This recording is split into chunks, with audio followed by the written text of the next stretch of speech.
No matter how hard we try, we can't make someone see our value. The universe isn't just out there, it's interacting with you. Claim your power by embracing the unknown. This is Tracy with Tracy Talks, and I'm here to ignite your curiosity. Don't just listen, embrace it. There are days that things seem complicated. I don't honestly know what I'm expecting, and I don't know if I'm just expecting things to go with the flow. There are interactions with people in life, and they feel more complicated than they need to be. And I understand how we can, one, take things too personally. The way somebody makes a comment, the way people act, our mind can spin off and create a narrative that isn't always accurate, and most of the times probably isn't accurate at all. We project our own circumstances and situations on people. I find it that at this point in my life, my logical mind wants to easily categorize people in my life. I've talked about this before in how we define friends and what level someone is in your life. How much do you share? How much do you include them in the personal details? I also find this true to be with value and perception of value. We have these close relationships in our life, and it can be with family, it can be with an intimate partner, it can be with somebody that's in this inner circle.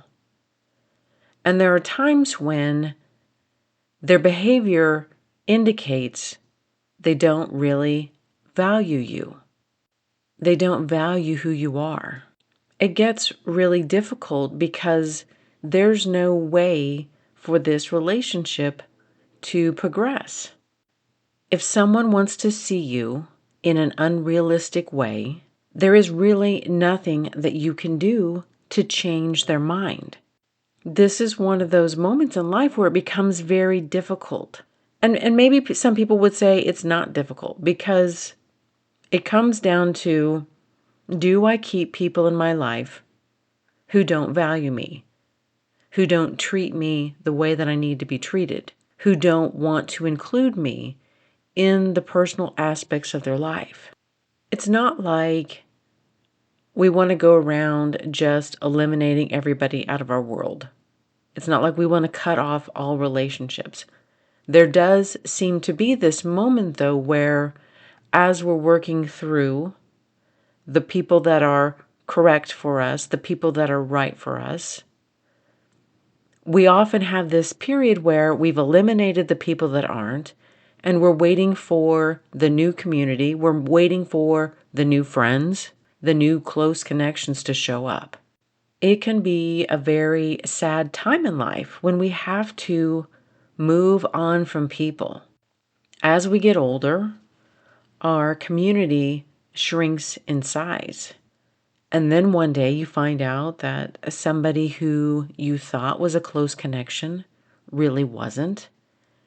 And you have a dilemma. Do I keep them and just participate in those moments when I have them? Or do we just cut off all connection and lose all of that history? There isn't anything fun about starting over in a new friendship, in a new relationship. There's nothing fun about this get to know someone period. There's always this, well, how much do I share? How much do I not share? How much do I invest? How much do I not invest? And then sometimes I've invested 6 months, a year, and there's history.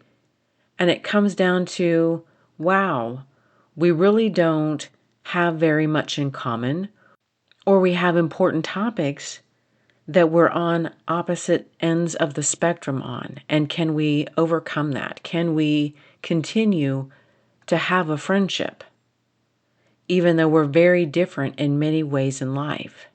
It just seems so much easier when we were younger to connect with people and not worry about everything. Even though there was a lot of drama growing up with young girls and how we behave and who we liked and who we didn't like, and The sleepovers, there was still a lot of drama, but it was easier to get back up when there was a stumble and a fall.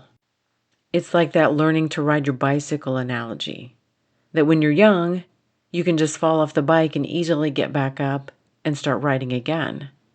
But the older we get, falling off of the bike really does hurt. Having a friendship fall apart really does hurt. Having a relationship fall apart really does hurt. But if somebody doesn't truly value you, if somebody doesn't truly respect you, there really is no basis for the friendship. And so it shouldn't be hard to let it go. But it is. It still becomes a challenge to walk away. And maybe the challenge is it gets harder to be rejected as we get older. And it feels like a personal rejection. It feels like somebody is rejecting who we are. My logical brain knows that I am not everybody's person. Everybody isn't going to like me. Everybody isn't going to appreciate me. Everybody isn't going to want to have me as a friend. My logical brain knows that. However, there are those times where it just gets difficult to pick myself back up and keep putting myself out there to try again. That is what I have to do at this point. I would rather be walking alone in life than walking with a group of people who really aren't my friends, who really don't value me, who really don't appreciate me. I would rather have to walk alone. I can't love someone more and have them reciprocate that love. That's not how that works. I can't keep reaching out to someone and have them appreciate me more. It doesn't work that way.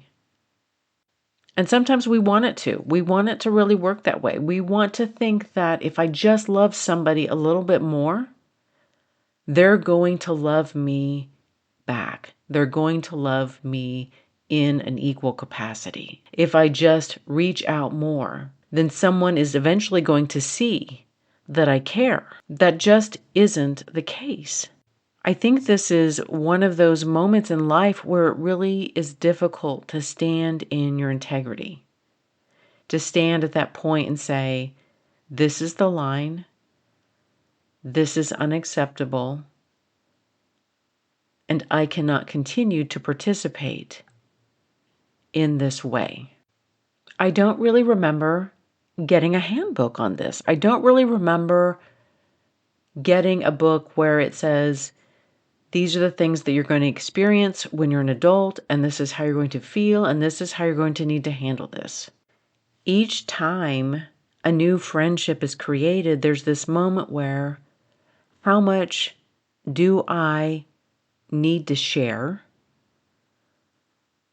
to really open up and connect with someone? How much do I need to show someone else so they can get a good sampling of who I am and how I act and how I behave, how I communicate, how do I show affection? I don't know that there's anyone out there who really wants to show up and be hurt one more time. But it's interesting how we can walk through life with this veil on that kind of protects us. And we all have experiences and stories where we need to be protected. We have a right to feel like we should be protected. And I know as we age, we have this accumulation of experiences. When you did this, this happened. When you shared this, somebody shared your secrets with the world. And so we can walk through life, and it's understandable that we are holding back. But at what point, at what cost, does that holding back, that veil, really keep us from the true connection, from the true intimacy. It's just one of those dilemmas that we have as we age, especially that some people are not going to see our value. Some people are never going to like us. Some people are never going to appreciate us. And that is fine. But when it's people like family, it is a different hurt. It is a different wound. It feels more hurtful. It's just that some days these lessons seem to cycle through again and again and again, and they show up. And I can't help but ask myself, why is this lesson still showing up? Can you just tell me what I'm supposed to learn here? Can you just spell it out? At this point, the only conclusion that I can come up with is I am building a level of resilience. We do want to walk in life with a group of people. We want to feel the safety and security of having people around us who love and support us. But really, we are all walking through life alone. We have people that come in our path, and they come in and they may go out and they may come in. But there are going to be periods where we are walking alone. And how do I get comfortable with that? How do I stand in my own integrity, stand in my own value, and understand that people see what they want to see in someone? We could be the best human there is walking on the face of the earth, and there's still going to be people who will be critical, who will not understand, who will be mean and point out things that simply aren't true. It is not my job to try to prove the critics wrong. It is simply my job, my purpose to continue to walk on my path with my integrity. And if someone doesn't agree with how I live and how I love and how I share, that is their opinion to have, no matter how hard it can feel.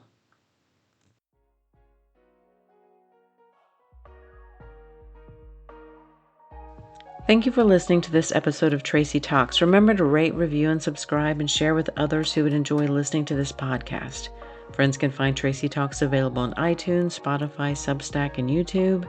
Hit me up on Instagram and Facebook at More Tracy Talks. And until next time, we meet again.